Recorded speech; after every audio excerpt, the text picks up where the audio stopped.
రేపటి నుంచి 3 రోజుల పాటు జర్నలిస్టులు సహాయ నిరాకరణ ఉద్యమం చేపట్టాలని బీజేపీ ఎమ్మెల్యే రఘునందన్ రావు సూచించారు.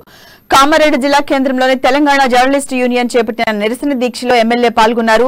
అనంతరం ఆయన అమ్మా న్యూస్ తో మాట్లాడుతూ రాష్ట్ర ప్రభుత్వం జర్నలిస్టులకు అన్యాయం చేస్తుందన్నారు. సహాయ నిరాకరణ ఉద్యమం ద్వారానైనా జర్నలిస్టులకు ఇళ్ల స్థలాలు వచ్చే అవకాశం ఉంటుందన్నారు. వరంగల్లో జర్నలిస్టులకు ఇల్లు కట్టిస్తామని చెప్పి ఇప్పటికీ ఒక్క ఇల్లు కూడా కట్టలేదన్నారు. హైదరాబాద్ శివార్లోని గుప్పనల్లిలో ఇల్లు కట్టిస్తామని హామీ ఇచ్చారని ఇంతవరకు ఆ ఊసే లేదన్నారు. కామారెడ్డి జర్నలిస్టులకు ఇళ్ల స్థలాలు వచ్చే వరకు వెంటే ఉండి పోరాడతామని భరోసా ఇచ్చారు.